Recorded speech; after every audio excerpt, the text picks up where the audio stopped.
بسم اللہ الرحمن الرحیم۔ اللہم صلی علی محمد۔ محبت کی معراج کیا ہے؟ محمد کی معراج یہ ہے کہ محب کے دل میں محبوب کی اتنی محبت اتنی بڑھے کہ محبت میں بے خود ہو کر وہ اپنے محبوب کے قدموں پر سر رکھ دے۔ یہ محبت کی معراج ہوتی ہے۔ گویا محبت کی معراج کو عبادت کہتے ہیں۔ بے شک اللہ اس بات کو معاف نہیں کرتا کہ اس کے ساتھ کسی کو شریک ٹھہرایا جائے، اور اس سے کم تر ہر بات کو جس کے لیے چاہتا ہے وہ معاف کر دیتا ہے، اور جو شخص اللہ کے ساتھ کسی کو شریک ٹھہراتا ہے وہ ایسا بہتان باندھتا ہے جو بڑا زبردست گناہ ہے۔ اللہ تعالیٰ چاہتے ہیں کہ میرے بندوں کے دل میں میری محبت ہی ہو اور میری محبت سے ان کے دل بھرے ہوئے ہوں۔ محبت کی دکان۔ یہ عشق کا سودا اللہ والوں سے ملتا ہے۔ کہتے ہیں کہ برف ملتی ہے برف والوں سے، کپڑا ملتا ہے کپڑے والوں سے، سونا ملتا ہے سونے والوں سے، لہٰذا اللہ بھی ملتا ہے اللہ والوں سے۔ اللہ والوں کی صحبت میں دن رات گزاریں، پھر دیکھیں کہ دل کی کیا کیفیت ہوتی ہے۔ خود بخود اللہ کی محبت میں دل بھر جائیں گے۔ کہتے ہیں کہ خربوزے کو دیکھ کر خربوزہ رنگ پڑتا ہے، پر ہم کہتے ہیں کہ اللہ والوں کو دیکھ کر دنیا رنگ پکڑتی ہے، اور خود بخود دل میں اللہ والوں کی محبت آ جاتی ہے۔ کچھ دن ساتھ گزارنے والوں کی کیفیت ایسی بن جاتی ہے کہ وہ محسوس کرتے ہیں کہ ہم کسی اور دنیا میں چلے گئے، اور جب محفل سے اٹھتے ہیں تو پھر اسی دنیا میں واپس آ جاتے ہیں۔ ایسی کیفیت ہوتی ہے۔ محبت الہی چیز ہی ایسی ہے کہ اللہ والوں کی صحبت میں بیٹھنے سے یہ اللہ والے بڑے عشق کی دکان والے ہوتے ہیں۔ محبت الہی کا عجیب واقعہ۔ حضرت خواجہ عارف ان کے مزار پر گئے تو وہاں مسجد دیکھی۔ عجیب بات کہ بنانے والوں نے جب مسجد بنائی تو اینٹوں کو اس طرح جوڑا کہ چند اینٹیں ملتی تو اللہ کا لفظ بن جاتا۔ ساری دیوار پر اینٹوں پر اللہ اللہ لکھا ہوا تھا۔ وہاں کے لوگوں سے پوچھا کہ یہ کیا ماجرا ہے، تو انہوں نے کہا کہ حضرت کے مرید جو مسجد کے معمار تھے، حضرت نے ان کے دل میں ایسی محبت بھر دی تھی کہ وہ مرید جب اینٹیں جوڑتے تو ان کو بھی اللہ کے لفظ کی شکل میں جوڑتے۔ اینٹیں جوڑتے گئے تو اللہ کا لفظ بنتا چلا گیا۔ اینٹیں جوڑتے ہی وہ اللہ کا لفظ بن جاتا تھا۔ اس لیے کئی کتابوں میں لکھا ہے کہ حضرت گنگوہی سے کچھ دھوبی بیعت تھے۔ وہ جب کپڑے دھوتے تو الا اللہ کے ضربے لگاتے، قریب سے گزرنے والے سمجھتے کہ یہ کوئی محفل ہو رہی ہے۔ اللہ والوں کی شان۔ ایک ہوتا ہے رنگ، اور کچھ لوگ ہوتے ہیں رنگ فروش، اور کچھ ہوتے ہیں رنگ ریز۔ رنگ فروش کہتے ہیں رنگ بیچنے والے کو، اور رنگ ریز کہتے ہیں رنگ چڑھانے والے کو۔ کتاب و سنت رنگ ہے، اور علماء کرام رنگ فروش ہیں، اور مشائخ اعظم رنگ ریز ہیں۔ ان کے پاس جائیے، یہ اللہ کے رنگ میں رنگ بھر دیں گے۔ اللہ کا رنگ اپناؤ، اور کون سا زیادہ اچھا ہو سکتا ہے اس سے رنگ میں، اور ہم اسی کی عبادت کرنے والے ہیں۔ مشہور واقعہ ہے کہ جگر مراد آبادی ایک شاعر تھا۔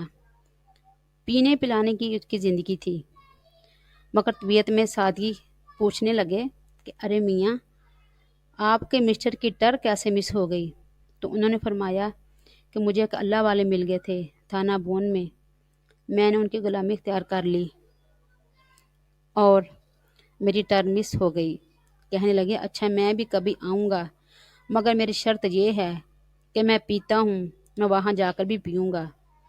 حضرت خواجہ محجوب نے یہ بات حضرت اقدس تھانوی کو بتا دی کہ حضرت انہوں نے کہا ہے کہ وہاں آئیں گے اور وہاں پئیں گے بھی۔ اس پر حضرت نے فرمایا خانقاہ تو عام الناس کے لیے ہوتی ہے، میں اس کو گھر میں ٹھہرا دوں گا، جو وہ گھر کرے گا وہ اس کا انفرادی عمل ہوگا۔ چنانچہ اس شرط پر جگر مرادی آبادی آ گئے۔ جب حضرت تھانوی کو ملے تو انہوں نے حضرت سے 4 دعائیں کروائیں۔ پہلی دعا، حضرت دعا کیجیے کہ میں شراب پینا چھوڑ دوں۔ دوسری دعا، حضرت دعا کیجیے کہ میں سنت کو اپنے چہرے پر سجا لوں، بلکہ داڑھی رکھ لوں۔ تیسری دعا، حضرت دعا فرمائے کہ میں حج کر آؤں اور اللہ کا گھر دیکھ لوں۔ चौथी दवा, हजरत दवा कीजिए कि मेरा खात्मा बिलखैर हो। आप वहाँ से पलटे तो बीमार हो गए, हॉस्पिटल गए, डॉक्टरों ने कहा कि एकदम शराब छोड़ने की वजह से तो मौत का खतरा है। अब आप थोड़ी थोड़ी करके छोड़ें, अभी कुछ अरसा पीते रहें। तो उन्होंने दिल में सोचा कि जब थोड़ी थोड़ी करके भी छोड़नी है तो क्यों ना एक ही दफ़ा छोड़ने वाले अहदे पर कायम रहूं। कहने लगे, अब मैं दोबारा पीना ही नहीं चाहता। उसके साथ साथ चेहरे पर सुन्नत भी सजा ली। अब सारे शहर में हंगामा मच गया, जिसको देखो इसका तज़किरा कर रहा है कि जी सुना है कि जिगर मुराद आबादी ने तो ताइब हो गया। उससे मिलने वाले आने लगे।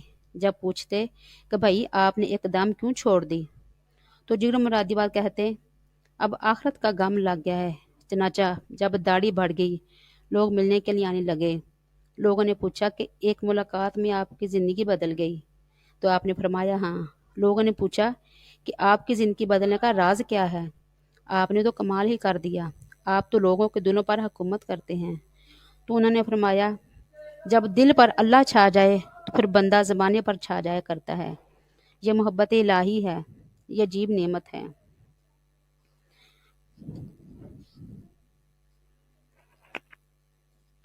हज़रत अब्दुल कुद्दूस के बेटे शाह रुकन पढ़ कर आए।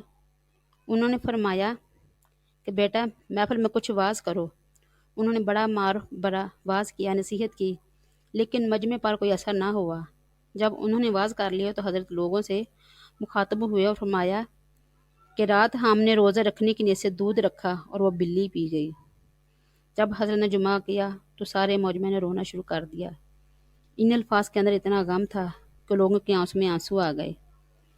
फिर हज़रत ने अपने बेटे से तन्हाई में जाकर पूछा, बेटे तूने इतना माफरत भरा खुतबा दिया, कोई टस से मस नहीं हुआ। मैंने सादा सी बात कर दी, लोगों ने तड़प उठे, रोने शुरू कर दिया। तो बेटे ने कहा, अब्बा जी ये बात मेरी समझ से बाला तर है।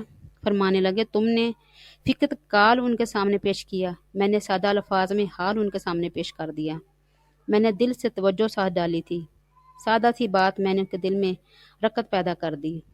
अल्लाह वालों की बातों में भी असर होता है। अल्लाह वालों की बातों में असर होता है। अल्लाह वालों की निगाहों में भी तासीर होती है। इनकी निगाहों से फैज़ मिलता है। देखिए शरीयत के अंदर एक हुक्म मिलता है कि नज़र का लग जाना हक है। यह सच है कि नज़र लगती है। चुनाचा एक सहाबी को नज़र लगी तो आप हजूर हज़रत मोहम्मद मुस्तफ़ा सल्लल्लाहु अलैहि वसल्लम ने नज़र को उतारने का तरीका बता दिया। तो सोचिए जिस नज़र को अंदर से अदावत, दुश्मनी, हसद और कीना है, अगर वो नज़र दूसरे पर डाल सकती है, बुरा असर डाल सकती है, तो जिस नज़र के अंदर मोहब्बत, इखलास हो, रहमत हो, शफकत हो, फिर वो नज़र दूसरे पर क्यों असर नहीं पैदा कर सकती। तो अल्लाह वालों को भी नज़र लग जाती है। अल्लाह करे कि हमें भी किसी अल्लाह वाले की नज़र लग जाए। जैसे दुनिया वालों की नज़र लगने से इंसान की हालत बदल जाती है, वो मजनू सा बन जाता है। जिसको अल्लाह वालों की नज़र लगती है वो भी अल्लाह की मोहब्बत में दीवाना बन जाता है। नज़र का कमाल।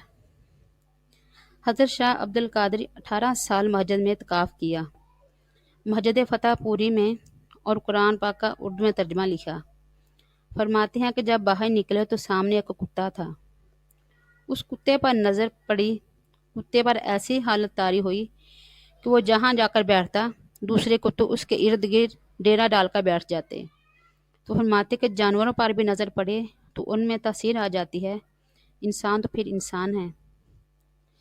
ये अल्लाह वालों की नज़र है, इससे दिलों में मोहब्बत इलाही पैदा होती है, इसलिए उनके अमाल में भी तासीर होती है।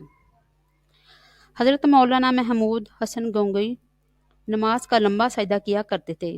किसी ने पूछा कि आप इतना लंबा सजदा क्यों करते हो, तो उन्होंने बताया कि हर सजदा इसे लंबा करता हूँ कि पता नहीं दोबारा मुझे सजदा करना नसीब हो या ना हो। सजदा करने वालों अल्लाह के कदमों में सजदा कर रहा होता है। तो जब मैं सजदा करती हूँ तो मुझे महसूस होता है कि मैं अल्लाह ताला के कदमों पर सर रख कर, इसलिए मेरा सर उठाने को जी नहीं चाहता।